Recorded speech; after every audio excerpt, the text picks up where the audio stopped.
हमारे साथ हैं सोशल वर्कर समाज सेवी साबरी अली जी। बजरंग दल मीट की दुकानें बंद कराते हैं तो क्या गलत करते हैं? देखिए, बजरंग दल को मीट की दुकानें बंद कराने का अधिकार तब है कि जब वो उन लोगों को खाने से रोक सकें जो लोग खाते हैं। मुसलमान गोश्त खाते हैं 20% और हिंदू गोश्त खाते हैं 70%। पहले इसके लिए आप इस छोटा सा ट्रेलर देखिए कि बजरंग दल की बेटी ही गाय का गोश्त या किसी का भी गोश्त खरीद रही है और उसकी डिमांड देखिए आपने अभी देखा। तो बजरंग दल वालों को सबसे पहले सुधार अपने घर में करना चाहिए, ना कि देश में और देश के नाम पे गुंडागर्दी में। पहले आप अपने बच्चों को संभालिए, खुद को संभालिए, क्योंकि आप में भी 50% लोग खाते हैं, हमें सब मालूम है।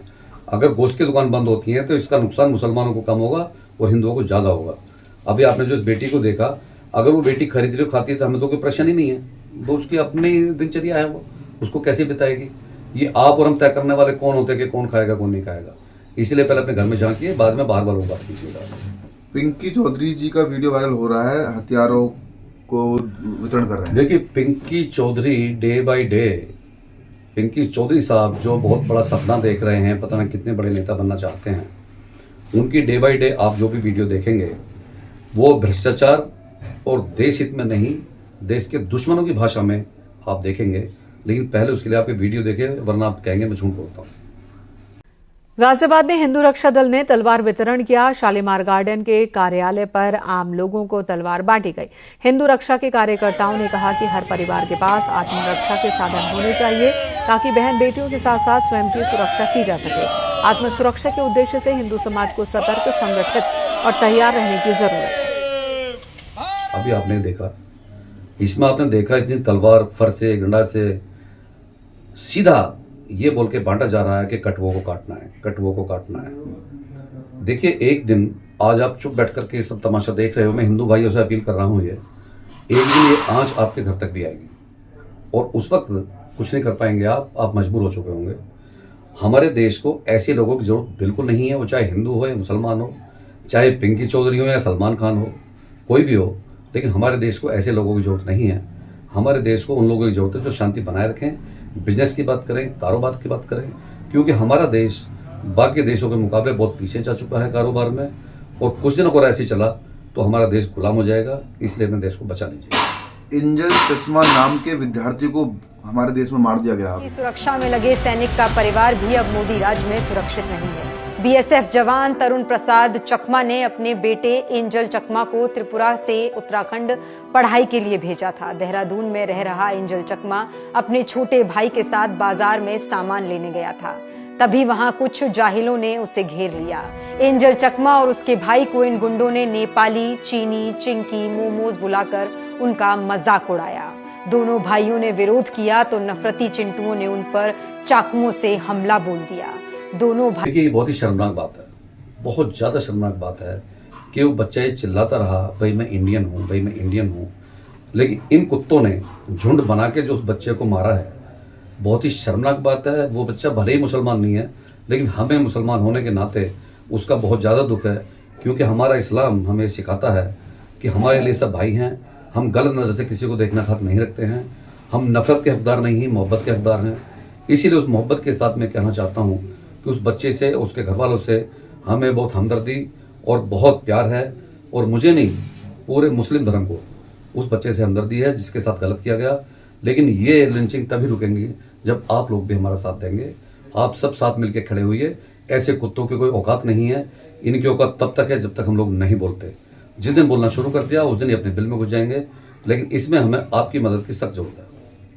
बरेली में रेस्टोरेंट में मारपीट का एक मामला सामने आया है, इस पर आप क्या सोचते हैं? देखिए, बहुत शर्मनाक है, जिसकी विदेशों में भी आलोचना हो रही है कि कभी क्रिसमस डे पर क्रिश्चियनों पे हमला होता है, कभी हिंदुओं पे हमला होता है, कभी जर्मन के बच्चे को मारा जाता है, कभी चाइनीज समझ के मारा जाता है। लेकिन आप पहले वीडियो देखिए, फिर आपको पता होगा।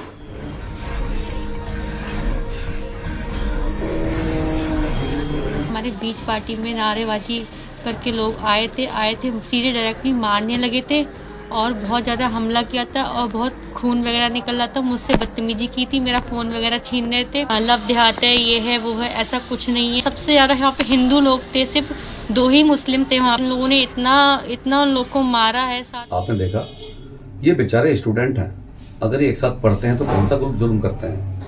अगर उसने अपने जन्मदिन की पार्टी देनी चाहिए, इसमें कौन सा जुल्म कर दिया?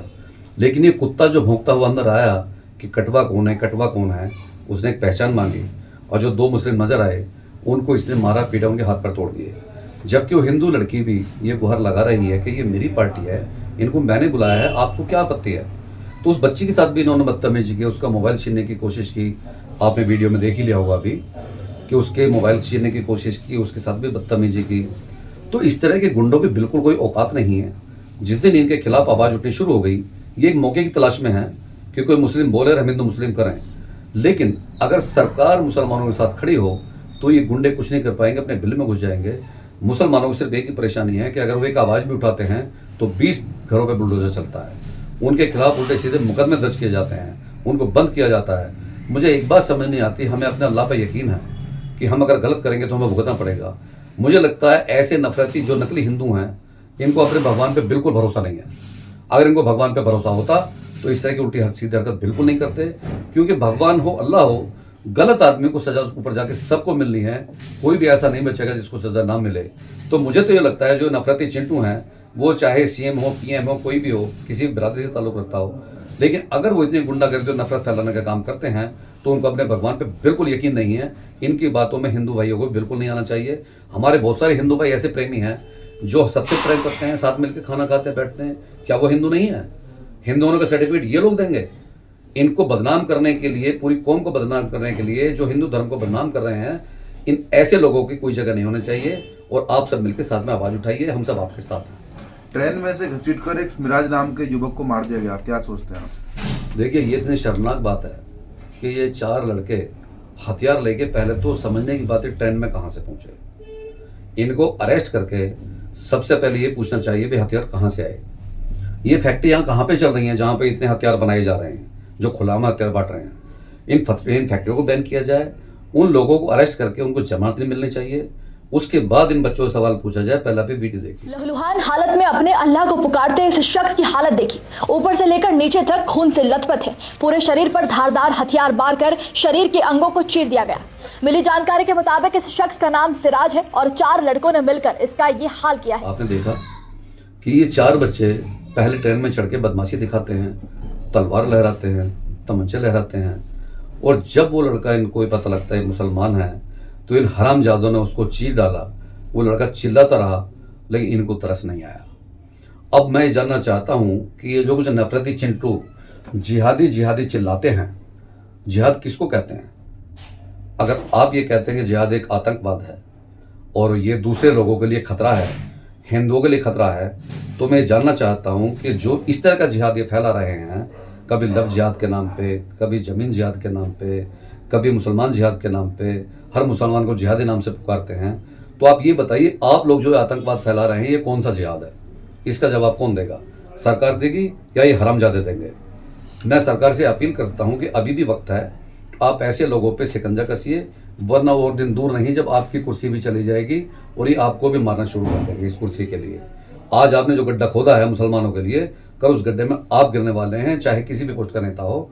लेकिन मेरी खास तौर पे अपील है कि ऐसे लोगों को रोकिए और हमारे पीएम साहब चुप रहने के बजाय कुछ बोलना शुरू करें तो बेहतर होगा। एक लड़का गुहार लगाता रहा, मुझे मत मारो, मेरी अकेली माँ है। जी हाँ, उस लड़के को जब इन लोगों ने घेर लिया, उस बेचारा ने इनसे गुहार लगाई कि वे मुझे मत मारो, मेरी माँ अकेली है। आप समझ रहे होंगे शायद मैं अपनी तरफ से कोई बात कर रहा हूँ, पहले आप ये वीडियो देखिए।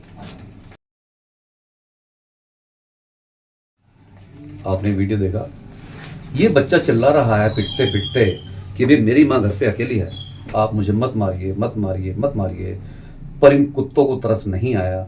मैं ये जानना चाहता हूँ कि हिंदू के नाम पे जिन्होंने उस बच्चे को मारा, अब मैं जानना चाहता हूँ नकली लोगों से कि ये हिंदू धर्म कौन सा धर्म है, ये किस धर्म के लोग हैं, किस गीता में, किस बाइबल में, किस कुरान में लिखा है कि इस तरह से आप लोगों का खून कीजिए और इनको मौत के घाट उतारिए। आपको क्या हक दिया है कि आपको ऊपर वाले से डर नहीं लगता है? हाँ, एक चीज़ और, कुछ लोगों के मुंह मैंने सुना है कि मुसलमानों को जो कुरान शरीफ में पढ़ाया जाता है, नमाज में पढ़ते हैं, वो हिंदुओं के खिलाफ भड़काया जाता है। ये गधे बिल्कुल झूठ बोलते हैं। मैं आपसे एक रिक्वेस्ट करता हूँ, आप अगर कुरान शरीफ नहीं पढ़े हैं तो आप हिंदी का कुरान शरीफ लाइए, उसको पढ़िए और पूरे तर्जुमे के साथ पढ़िए। आप देखेंगे कुरान शरीफ के साथ में जब आप पढ़ाई करेंगे आपका दिल लगेगा, और एक भी अक्षर आपको ऐसा नहीं मिलेगा जो देश विरोधी या हिंदू विरोधी हो। अगर ऐसा आपको एक भी अक्षर मिल जाए तो आप हमें बताइए, हम आपके साथ आपकी तरफ से खड़े होंगे। वरना इन जो देश के दुश्मन हैं इनको खदेड़िए, इसमें भी हम आपके साथ खड़े हैं। हिंदू मुस्लिम सिख ईसाई सब भाई मिलकर लड़ाई लड़ेंगे और सरकार से निवेदन करेंगे कि वो इनके खिलाफ कार्रवाई करे। इसी के साथ जय हिंद, खुदा हाफिज़, अस्सलाम वालेकुम।